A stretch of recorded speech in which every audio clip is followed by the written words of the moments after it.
Hi, Philip here from Trial by Stone. Before we begin on this episode of the podcast, we got to interview with the creative team behind the Emmy Award-winning show for Outstanding Children's Program, Jim Henson's The Dark Crystal Age of Resistance, with Jeff Addiss, Will Matthews, and Louis Leterrier. Originally, this was going to be one episode, but due to the length of the recording, we decided to split it up into two parts.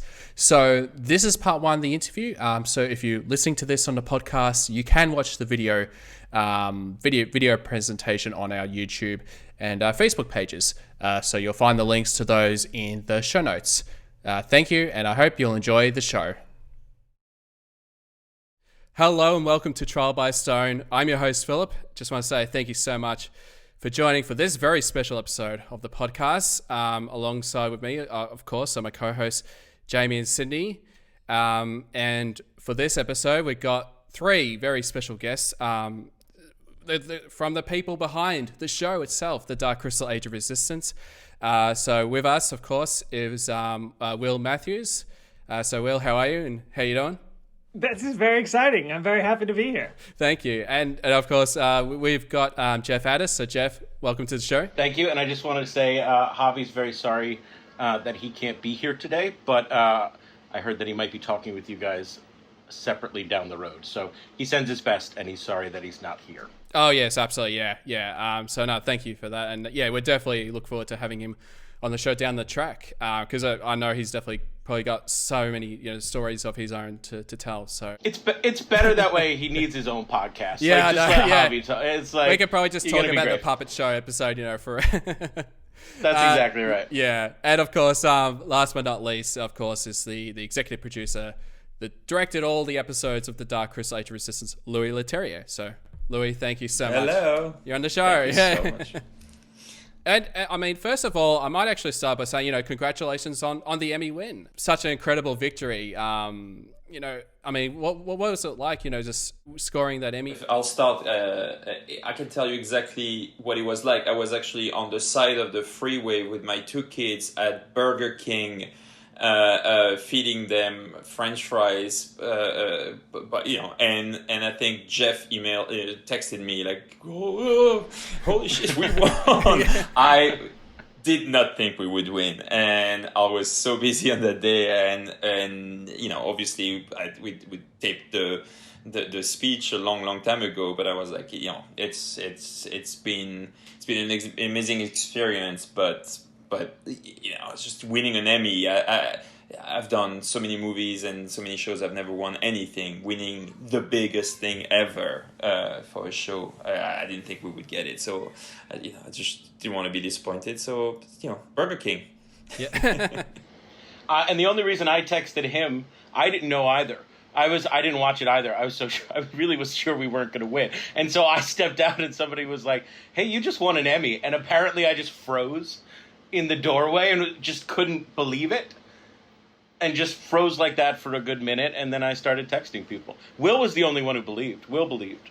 I believed the whole time because I thought it was the most wild, insane, unique show ever, and nothing could compare to it because it's so weird.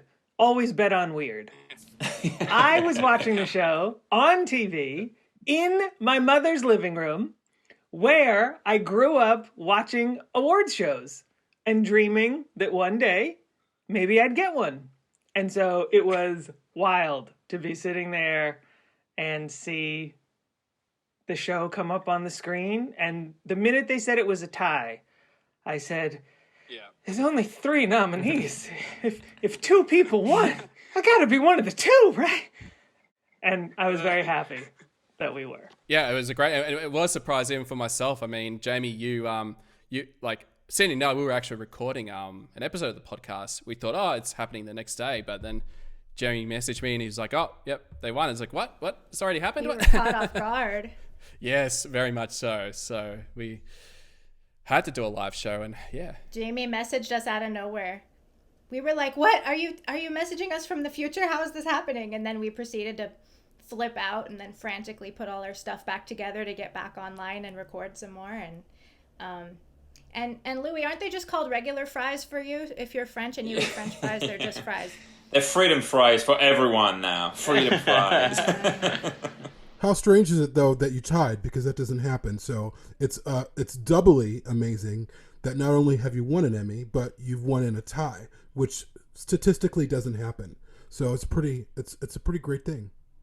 I think they gave it to us because they felt bad. It was like, oh, they worked so much on this show. It was like, Emmy for effort.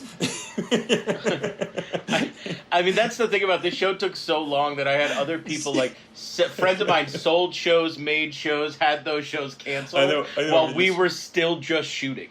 Like, that's how long the process was. Whole civilizations rose and fall. I mean, literally, humans were born. I've had 2 kids on this show, so it's like, yeah. No, it took us forever, and we never had a dull day. But that's why I was like, if it doesn't. The nomination itself was exciting enough. And same thing, nomination, I didn't hear. Jeff is always my conduit to great news. He emailed me, he texted me, and was like, we got nominated. I was like, where? Where did you see? I couldn't find it. That's the thing I would love to know about, going all the way back to when it sort of very first started. I know for yourself, Louis, one of the things I was actually surprised, I think, last year, through interviews and stuff, that originally for you joining the Henson company was actually through, starting off with working on Power the Dark Crystal at the time. So what was that sort of experience like in very early days? Completely. I mean, I've said it before in interviews, but it's true. It's like after Clash of the Titans, because it was successful, I was able to meet the people I wanted in Hollywood, and I asked to meet the Hensons, Lisa, Brian, everyone. And I sat down with them, and we talked about puppetries in general, the Dark Crystal in particular, because that's the sort of movie that is the movie that I was showing my crew on Clash of the Titans, and it's funny. Like the other, it struck me. I was like, oh yeah, the 3 witches, with the eye. I know what I was showing the Agra the eye and how to do this and how to use as many practical effects as possible, and use the practicability of the world to enhance the movie and the feel. And so I told this to Lisa, and she said, well, we've been developing a sequel for quite a while. I didn't know that. Would you be interested in reading it? I said, obviously, yes. Read it. It was interesting. I mean, the story, because you read the thing, and I was like, well, it is interesting, but there are some stuff that will be difficult to do with puppets, and and I really wanted to do it with puppets. Obviously, the firelings. You don't Gelfling in flames. You don't set fire to a puppet. Yeah, No. Even like putting a flame next to a puppet was a problem for us. So we talked about it. We did some previews with a company called Third Floor, which is great. They work with George Lucas. They had worked for George Lucas. They had to work with everyone, and they. And we, that was like 8 years ago. So, like you work. I was making movies. I was doing other things. Yeah. Yeah, exactly. I mean, Lisa was saying like I was shooting in Africa, in South Africa, having meetings in LA, about Dark Crystal. So she said I was still very involved, although the movie was not a reality, and I just loved it as much as one could love. And then many years later, I think Blanca Lista called me and said, would you be interested in doing a show? And I didn't know it was like an adaptation of Dark Crystal. I said, yeah, I mean, I'm very interested in doing shows. She said, well, we're thinking of possibly converting the Dark Crystal universe to a show. I said, that would be really interesting. I'd love to be involved. But no director is part of the writing. No director directs all the episodes. So I was like, yeah, I mean, obviously it's completely different. It would be completely different for me. But I still wanted to be involved. And when we decided to do a prequel instead of that sequel, I was really, really interested, because these were the questions that I was I always asked about the world. It's like what led the civilization to be destroyed, and what bad choices have they made, and how relevant is it with our society today and our world. So that was very, very, very interesting to me. Sat down with Lisa again. We talked about this, and she said, "Well, I've got 2 writers I'd love for you to meet." I was like, "Great! What have they done?"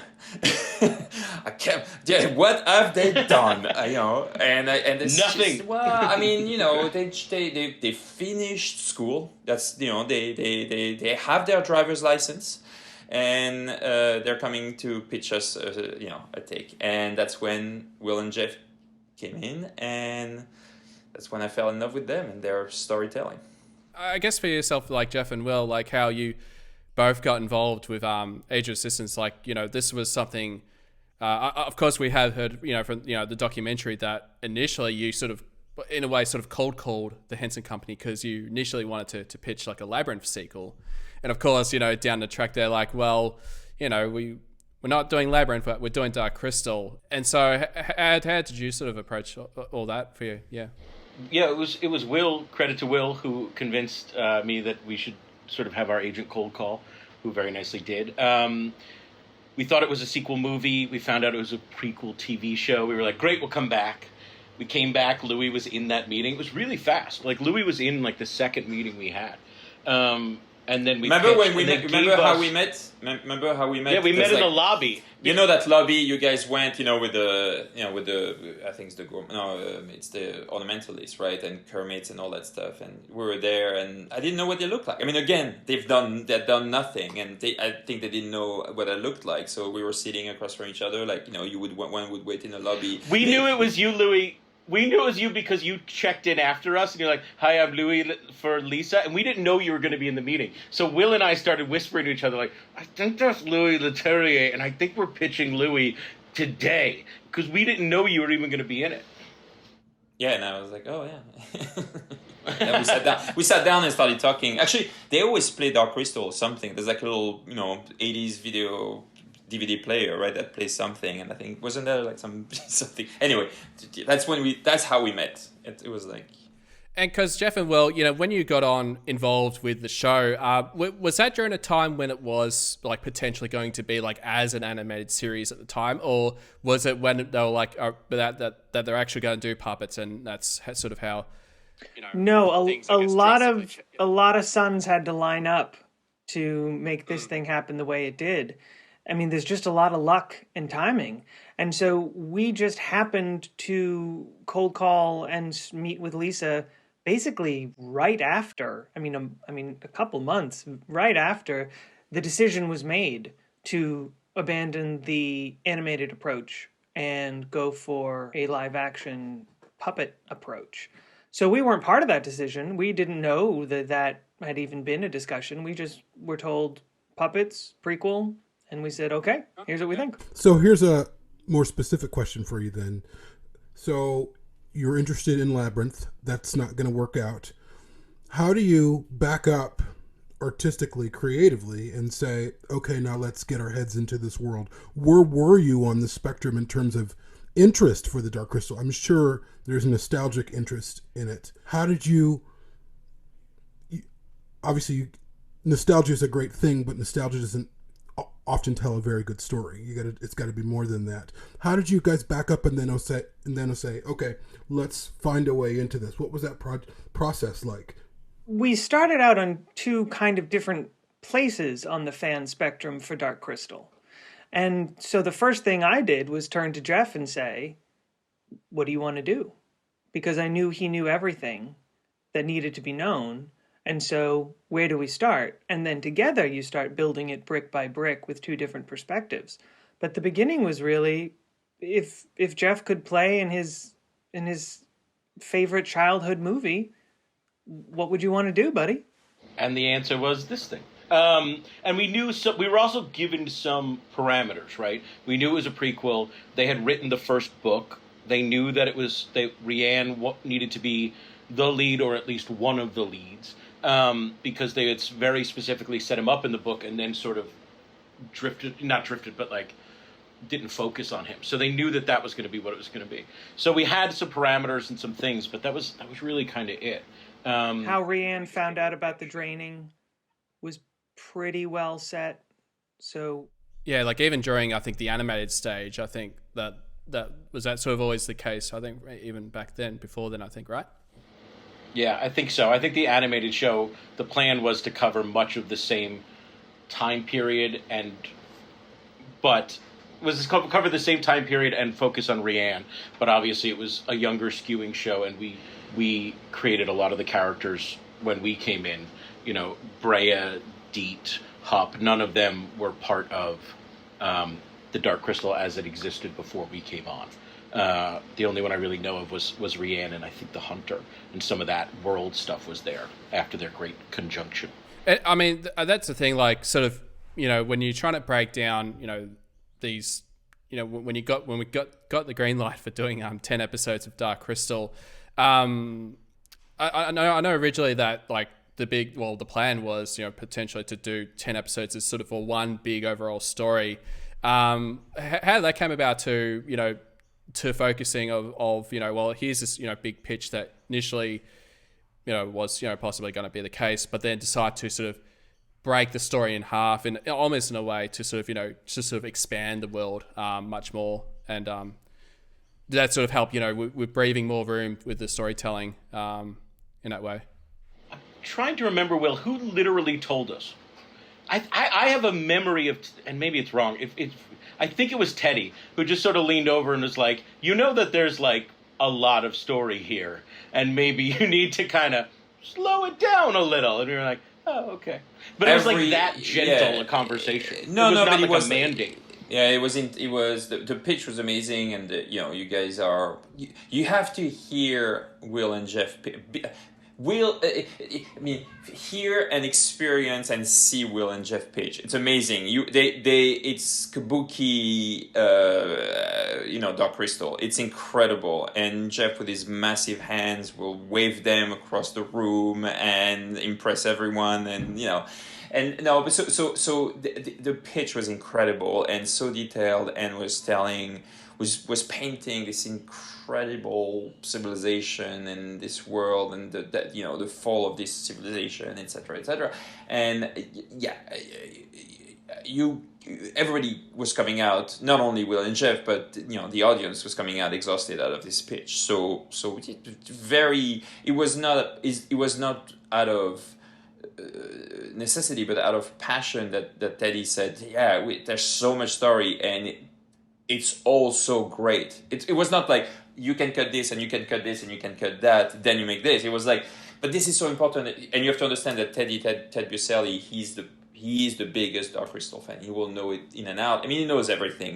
He's the pop culture genius of this world. You know, he's, you know, the master nerd. He's a less green Yoda, but he's sort of like this person. He's so passionate that he was like, you have to keep this because that will that will sort of like, you know, echo into the movie, and that he knew everything. So there was nothing to throw away. So how do you do when you cannot throw anything? Well, you have to, you know, go longer. So that's what he suggested. And it wasn't even just a matter of like cutting it literally in half, because what happens is when you say, okay, this feels like the natural, they sort of left it to us. They had a suggestion, they left it to us, but then some things get pulled forward, some things get pushed back. It becomes kind of a new thing. It's the same story, but it wasn't just like, all right, let's literally cut it in half, because you always want to make it feel as complete as possible. So now it's a new arc. So it's all the same larger story, but we still had to go in and massage and do some stuff. Even with the 10 episodes, even though it's like, oh, you know, there's still more stories to come, that the way that the show, you know, it did have sort of like a full story to it. And I think that was what was great, you know, that just having that more, you know, the more time, that breathing space to really, you know, establish, you know, the world of Thra and everything that happens before things go down. So yeah, it was really cool. And it was great to have that space to discover. If we had been allowed to do all that we had pitched, we would not have discovered, for instance, Celadon's arc. I don't know that Hup would have been so deep. And so that, initial moment of, some of the story you want to tell, you have to hold off until later, can feel like a loss. But going through the process, it was better for the show. Yeah, Louis was really the one who pushed us to flesh out Celadon, who looked at the three sisters and said, "There's more there than you're realizing," and so that Celadon was a detail at best in the pitch, maybe a throwaway line in the original. I don't think Celadon was in the pitch at all because I don't think she was in the books yet. I remember I remember the day I ran into the writer's room because we were, you're always rewriting the pilot even after you get picked up for the room. And I think I just whispered to Jeff, like, "There's another sister. We gotta put her in the room with Brea at the beginning." That sounds true. That's so weird to try to imagine with that whole aspect of the story not as intrinsic as it is. It's just it's so memorable. It sticks with you, and Celadon's character, I think, is such an important message.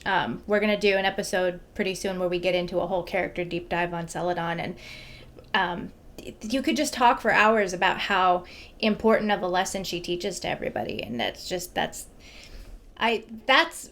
what I do this for, is to find out tidbits like that. That's just like, you can't just go Google that, you know what I mean? Like, it comes from the personal process. And also I think a huge part of it comes from the fact that everyone who was brought on to Age of Resistance, we keep hearing all of these stories about you all being fans.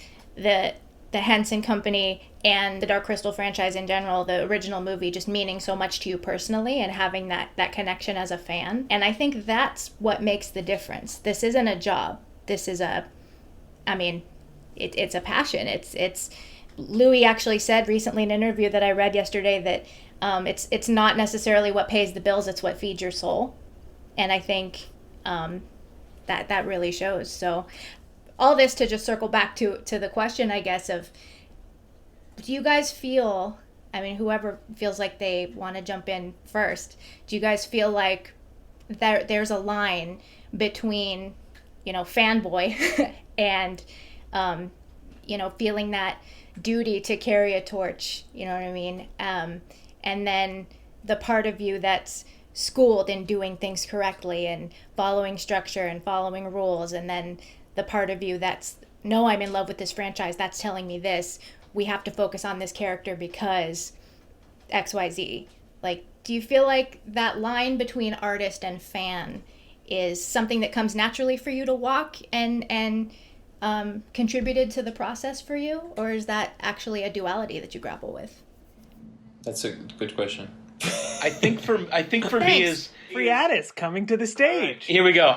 It's complicated, and the truth is that it switches almost from moment to moment sometimes. So you walk in first as a fan. Somebody says Dark Crystal, and your brain explodes because somebody has just mentioned that there's a job and a way to work in a world that you grew up on, and so your brain fritzes out for a moment, and then the next thought is, what am I going to do, and how am I going to tell a story, and what's the story that we want to tell?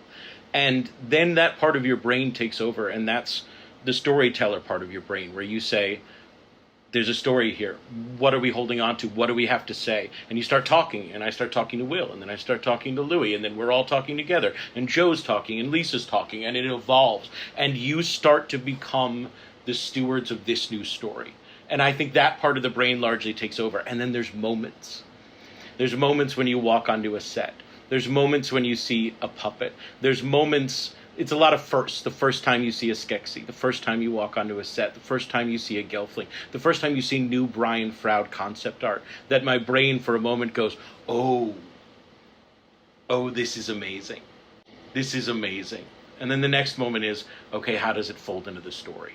So that's my experience of it, is a lot of these sharp spikes where the fanboy and you squeeze. Isn't that the word? Squeals? Just squeeze. And then you, the storyteller part of your brain takes over.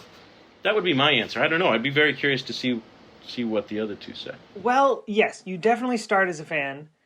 But there are many different ways to be a fan. And so I liked that throughout the whole production, writer's room everywhere, there were many different kinds of fans. So there were people who knew everything, and there were people who just like, I don't know, I liked the movie, because David Bowie was so good. And you're like, oh, but that's the other. Great, good to have you here. Everyone's happy to be here. Great. I mean, but that's valuable too, because they're coming with love. It's not about fun facts and tidbits. It's not a trivia contest. It is an expression of hope. That's what Jim Henson's work so often boils down to.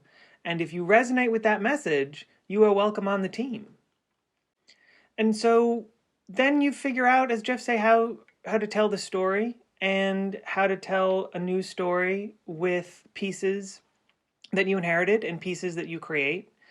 But we were always talking about why. Why this character? Why this story? Why this show? Why now? Why this puppet? And sometimes you need a good answer to justify the budget. But most of the time, you need a good answer to delve deeper into the story. And so the simple example of Louis saying there's more here with the sisters. Well, why? Well, there's 3 sisters. Each of them are different. Well, what does that mean? Well, they're different in how they are princesses. What's their relation to their mother? What's the relation to each other? And you just start going. And so you want to service the material. But the most important thing is to celebrate it. And that's not the same thing. And it's also a collection of fans that come in with different point of views, different love. So for some people it resonated for the poetry, for other people the puppets, for other people the horror, for other people this, and you assemble your crew based on this. And like Will said, like some people just were completely confused about which movie was which, but still they were so passionate about it. And then we started working and creating for example, the writer's room, and the ideas were coming from everywhere. And I was sitting in my corner listening to everything and said, this, and it was kind of interesting to sort of like make a story out of excitement, of everybody's excitement. Same thing on set with designs. We had lots of people from the Creature Shop, the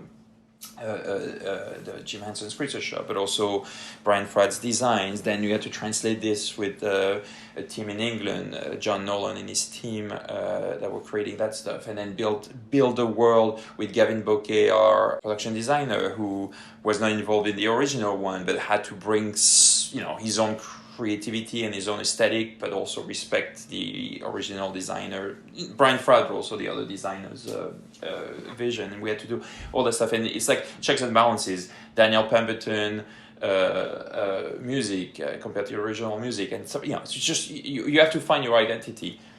My thing, which, because I had done I'd done Marvel movies, I had done, Clash of the Titans, I had done stuff before. I also put my ear on the rail of true fandom, and that's when I discovered you guys.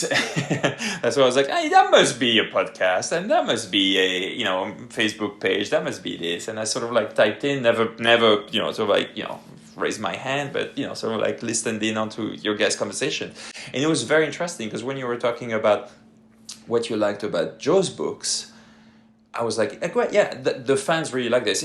Sometimes it doesn't, the fan and the zeitgeist are very different things. You guys could be obsessing about certain things that the overall zeitgeist doesn't really care. The normal people that don't know that didn't know that the original movie existed. And something we said in the very beginning is sort of like, yeah, Dark Crystal is a 7-year-old movie. Most of the people that will see this show will have never seen the original movie. So how do you conquer this thing? So starting from the top, establishing real characters that resonate, creating a real, to tell you the truth, the story of the 3 sisters, it was just because it's so well established. The rule of 3 on 3 is so well established. I was like, if Joe wrote, if we write something, if Joe created this thing, if something is, written, it's because they really matter. The the polarity, the triple, I don't know if there's a word for that, but the triple attraction to three things and the interdependence, exactly, needs to be important. So every time we were creating rules of threes, they were very important. So therefore the sister were that, so it's not that, that genius of a thing. It's more like, my understanding from seeing loving the original movie, working with Brian Fra, the Hensons, etc., and then really listening to the fans and how the rule of three is very important for you guys. I was like, okay, well, Celadon must be important. Let's flesh her out. Oh, that's amazing. And I guess when you were breaking down the story, of course there was so many characters that was introduced to the show, and of course especially for the Skeksis in particular, though of course I know for a show like this there could have been that possibility of have all the Skeksis in the show, but that might have been a bit too much to put into one show. So were there characters like through when you were breaking down the story that almost made the cut? Oh man, the thing is, there was a whittling. Yeah. If any name we say is going to make somebody sad, when I'm like, and then we cut that. Yes, there was a lot of talk about that, and part of it is decided by Joe's books, right? So that we know that a character that I love, like the satirist, needs to be off in the books in the caves of Grot. That's where he ends up there. And so the timelines get murky, so we can't really use the satirist. Or we know that this person is going to be a big part of Joe's third or fourth book. Yeah, like Skeksis. So yeah. we shouldn't really use them. Exactly. And also sometimes a character like Skeksis is so great, maybe we're going to save it. Or our decision to not use the Gartham Master from the film in the show. That was an early decision that we made. So because we knew that we wanted to save him and what his role was going to be later on. Yeah, of course. So it was a lot of talk. Yeah, and I think it would make you very sad to hear names that we threw out that we might get to see. And then we were like, not now. And there were budget considerations. Not only in terms of the expense, but in terms of the time it takes to build all of these incredibly intricate characters. And so initially, of course, as a writer, you go in and you want all the toys, and you get told we can't afford all of them. But then, and hey, that's budget, that's fine. You go and do the best you can.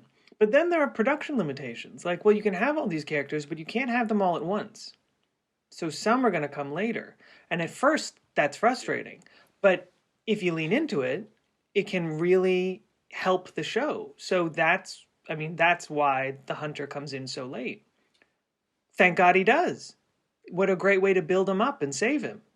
But if we hadn't been given that limitation, we probably would have done too much too soon. And so sometimes, a lot of the time in writing, you really do want boundaries to push against. Although you do notice that the ornamentalist comes in very late, and she's like, yeah, I was off collecting tides. And the reality is that puppet wasn't ready. And so her entrance a little late. But what was great about that was, Louis, I don't know if you remember this on set, we had never really had the ornamentalist on set before until her first scene in episode 6 or whatever she shows up, 4. And we didn't know what Alice was going to really do for the voice. I didn't anyway. And I just remember sitting there, the first take they did, and Alice doing the voice from inside the Skeksis, that weird sort of like, voice. And we were all just like, that is amazing. What was that? It sounds completely different from the film, but also seemed so perfect. She's not the only one. literally every puppet was coming in the day. I was discovering puppets the day. Jeff...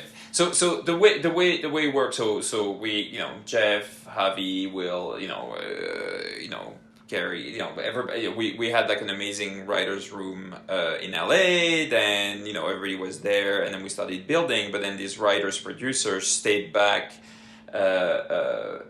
Vivian Lee, all these, Joe was part of this, stayed back, and when Will just had a baby, so he stayed behind. And then Jeff, who was I was like, come with me to London. We're gonna live there for a couple of years. And he came with me, and he was like really the producer.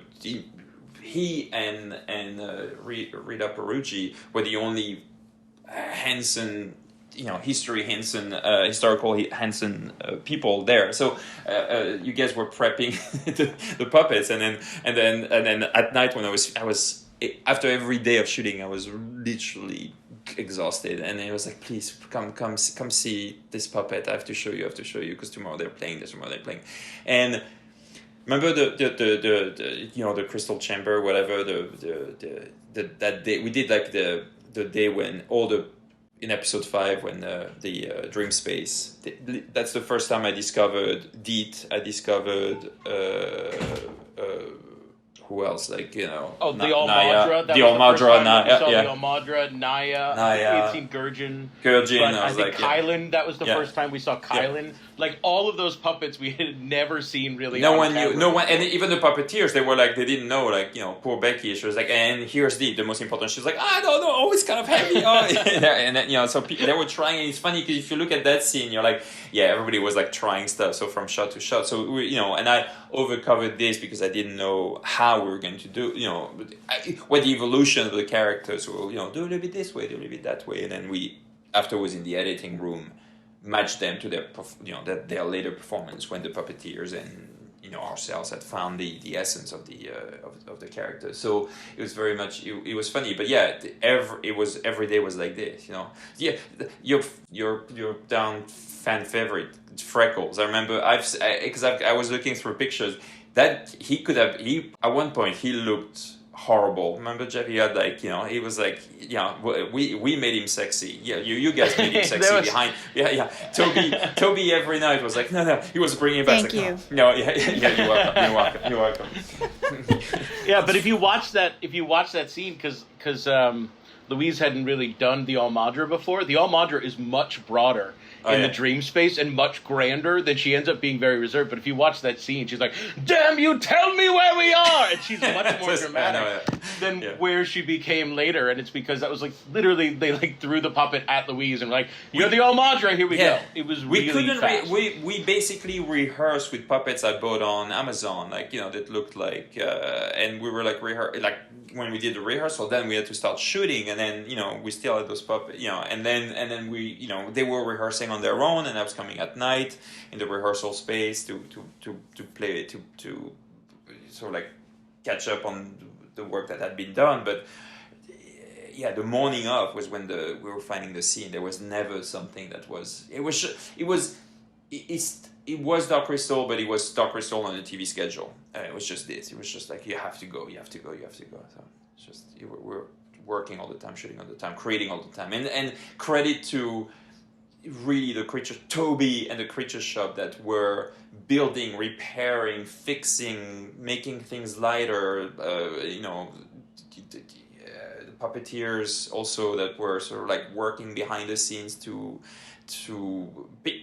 we were literally building the road as the caravan was running fast. And we were also rewriting the road a lot as we went too. So Will would be rewriting while I was asleep, and I'd be rewriting during the day. And often we're rewriting scenes the day before we shoot, or sometimes there's photos of me rewriting on the day.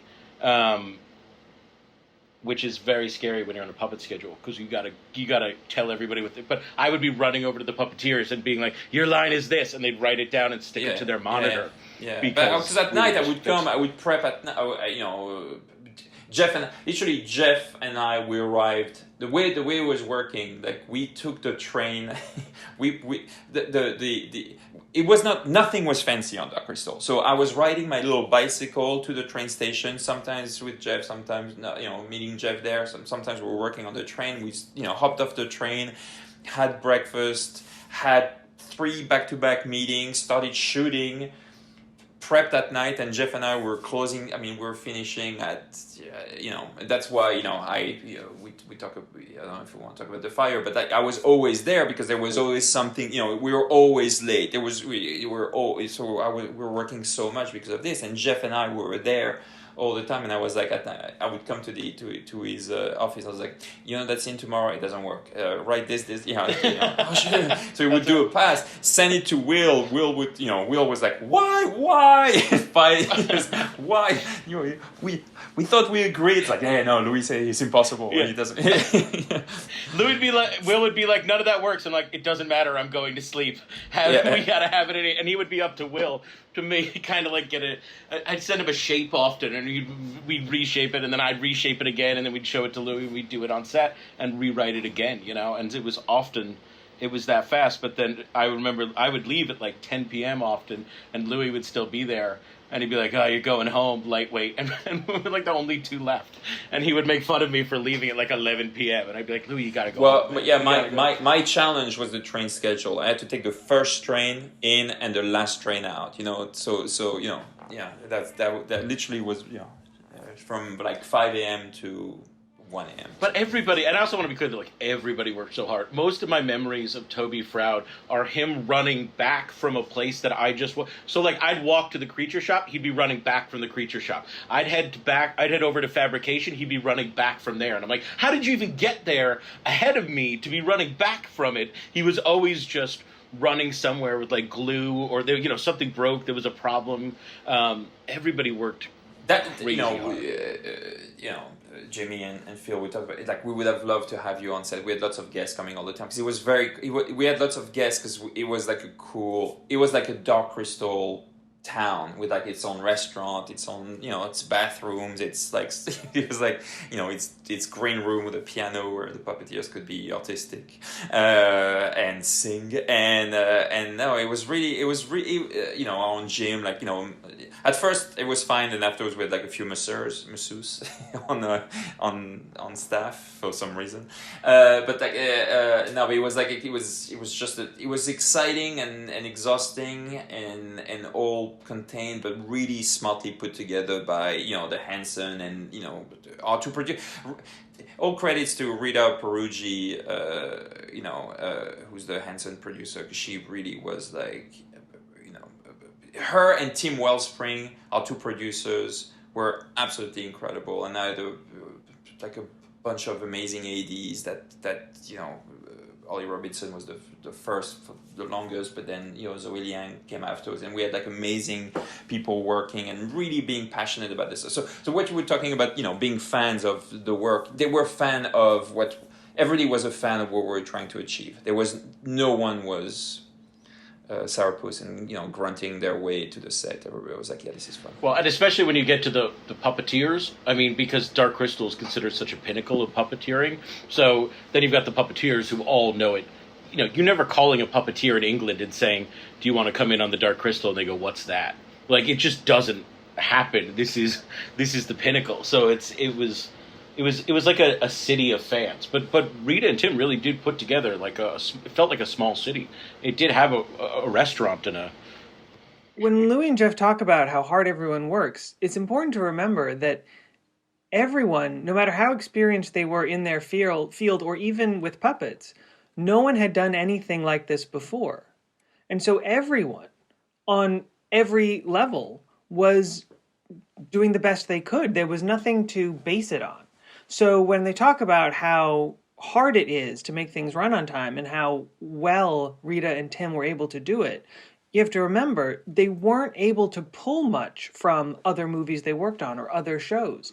I mean, when you're shooting a scene, you can't pull that much from other things because no one's really shot something like this. And so Louis was sort of reinventing how to shoot puppets every time he shot a puppet. And the puppeteers, no matter how experienced they were, because Louis was shooting them differently than how Jim and Brian did, they were relearning a new thing. And so everyone writing for puppets, performing the puppets, shooting the puppets, at every level, everything had kind of never been done in this way, at this scale, before. I have a couple of questions. Number one, this is a technical question. When you guys are rewriting pages or dialogue, do they have to go through approval?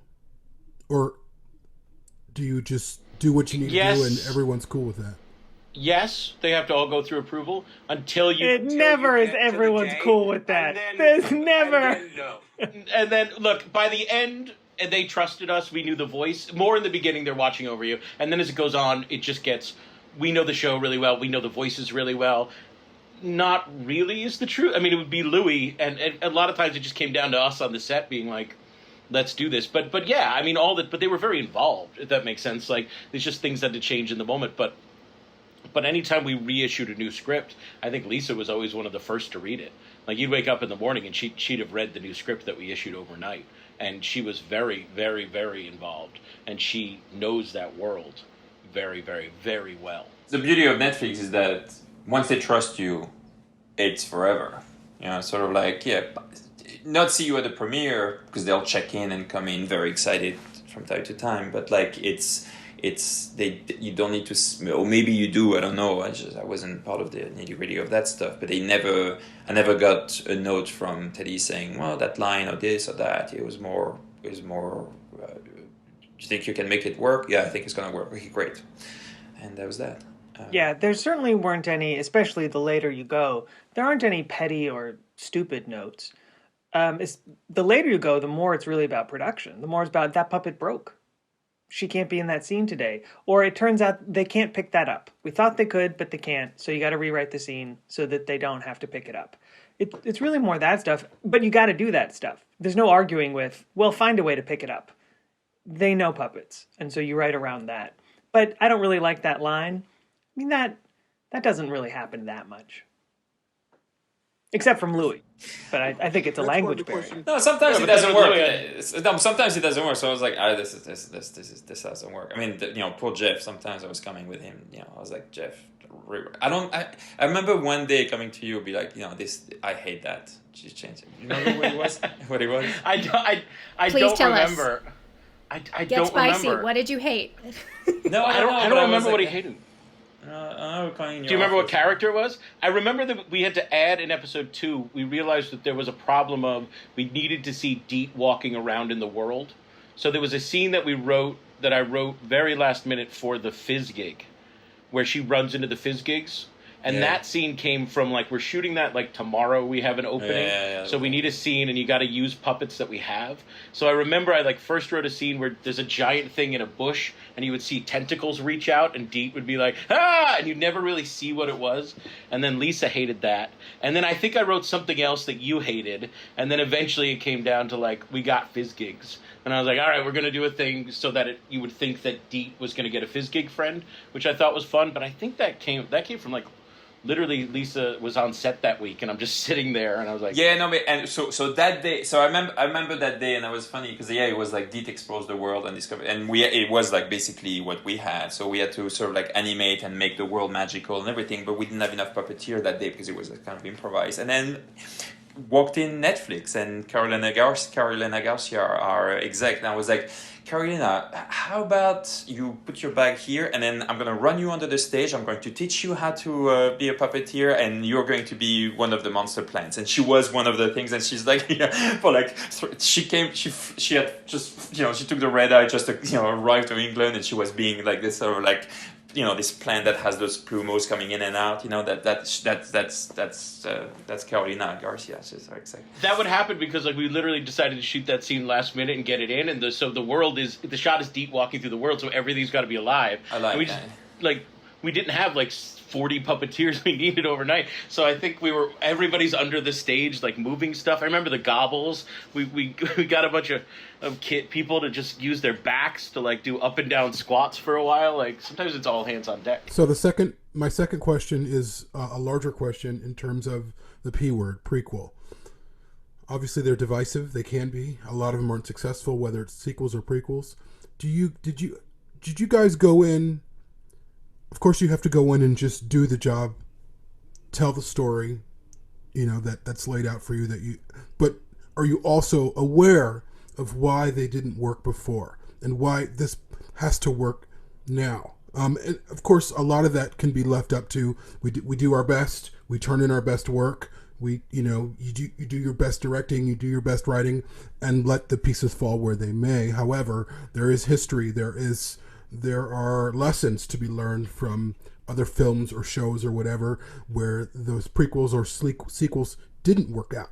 So I'm wondering if you guys saw the why as you were approaching Dark Crystal to adjust it? It's not only prequels, it's sequels. So like, you especially when you go 37 years after somebody has done something, it's kind of like, it's very tricky to do that. But ultimately for me, what got me excited as the director, and therefore the first audience member, because I'm not the writer, was, I will get answers to the question I've asked myself for 37 years. Although I'm 32, which is very strange, but no, but yeah. But literally, it's sort of like that for me was like, yes, that's when Blanca and Lisa told me that they were going this way. I said that's the right way to go, and then come with me, and then we have to find amazing writers that have done nothing before, and that's how we're going to crack it. But we were I was like, this is the way to go. And I think that's when we had to have the most amazing, the smartest, and the most educated take on the world of the Dark Crystal. Therefore, that's why Jeff and Will came. So I think there was a big question you had to answer about it, which I'm nervous to even say what that big question is, but I think if you know what it is. Here's the thing. I think the trap of prequels is to answer the why. Why did this happen? How did this happen? How did they get their name? Why did they wear that hat? And I think ultimately nobody cares. I keep remembering the Patton Oswalt routine. I don't care about where the things I love came from. I just love the things that I love. And so there's some big questions you have to answer, but you don't really need to explain everything. And it definitely helps that we're so far ahead. These are different characters except for the Skeksis. So you can do fun stuff with the Skeksis, and we certainly did answer the question of why, say, the scientist lost an eye, has a mechanical eye, but that came out of the story of the scientist was in trouble, and we needed to see that the Chamberlain was the best in the group. We didn't come into that scene saying, how did the scientist lose his eye? We came into that scene saying, why is the Chamberlain the best and the smartest and the one who consistently comes out on top? And then if you can answer a lore question, fine, but it should never be the goal. The goal is to tell the story, and if along the way you have an opportunity to throw in an Easter egg, great. And then sometimes don't do it because it's too much, but there are some things we don't need to know. So it's a balance again, but I think that the trick is story first. Yeah, I think the trick is always story first. I think that's right about pretty much every situation. The playwright David Mamet had this line that I think about in these moments. The executives will want you to convey information, but the audience wants you to convey drama. And so I think that's what my version of what Jeff said, this idea of the goal is not to be right. It's not to cross the T's and dot the I's. You can do that. It's fun. But the goal is a new story within an existing world or a world that partially exists and you're fleshing out. So in terms of specific pitfalls or examples that went before, we didn't really talk about those specifically in the room. I think we just talked about what's this story, how do we tell this story with these characters in this world? And people would throw out things they want to know or things they want to see. Everyone was like, I got to see a Fizz gig. We got to do Fizz gigs. So then you find a place to do Fizz gigs. We got to do Podlings. I love Podlings. So you do, but we don't do, here's the first day a Podling stepped on Thra. Because what's the drama there? The drama there is the first day a Podling stepped on Thra and didn't know where he belonged. Well, that's a story about someone finding where he belongs in this world. It's not a fun fact encyclopedia entry about where Podlings come from. So what's the story you're trying to tell? And if you need to get some fun facts out, call it exposition, you can do that when Deep meets Hup. She doesn't know this world, and he doesn't know her world. And so when they grow closer to each other, you can learn more about their respective backgrounds. But the goal of that scene is these two unlikely people forming a kinship. So the goal is always drama, not information. And the Easter eggs for you guys, for the fans, yeah, there's a couple in the story, but there are so many visual and not in the foreground, deep in the background. So therefore, it's fun for you and everyone that discovered the world of Dark Crystal, then went back to the movie, then goes back and forth, and be like, oh yeah. And not only Dark Crystal, I put a lot of stuff from other big franchises in there that you can discover and see. So and so there, it's a lot of homages and it's a lot of stuff, and that I think we all do that, and it's kind of fun. It's kind of like it's a treasure map of a show, not a it's not in your face all the time, which is much better. What I do love about the characters is oftentimes in shows here's a character here, here's a character. Eventually, what happens? Let's cut to how they got here. And of course, you don't do that in Dark Crystal. I don't think it would serve, but it happens all the time in shows. All of a sudden, you meet this character, you're meeting characters, and then there's the cutaway to, or the dissolve to, who they were before, the lost sort of. This is what they were before, and now they're here. And I think with strong characters, you don't need a background. That's why Alien is so great. They're amazing. You don't need to know where they came from. You need to know how they're dealing with the situation that they're in. And one of the great things of many about this show is that we didn't need to know who Brea's father was or the girl's fathers were. They were strong on their own. They worked.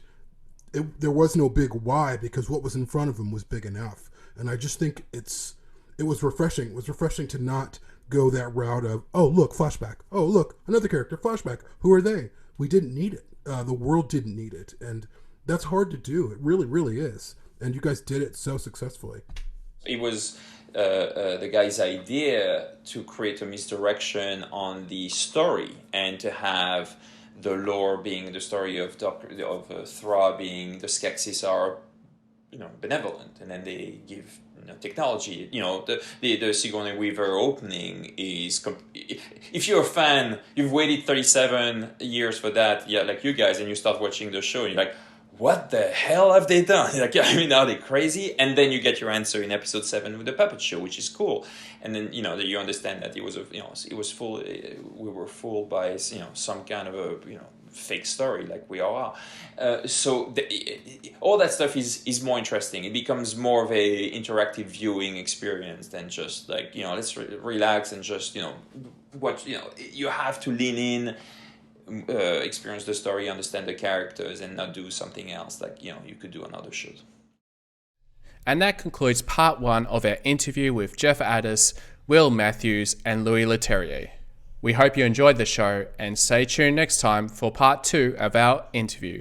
If you'd like to get in contact with the podcast, you can do so at darkcrystalpodcast@gmail.com. We're on Facebook at facebook.com/darkcrystalpodcast. We're on Twitter at Dark Crystal Pod, on Instagram at Dark Crystal Podcast. If you're watching this on YouTube, don't forget to hit that subscribe button and the bell for future notifications on our videos. Thank you so much, and stay tuned for more Trial by Stone.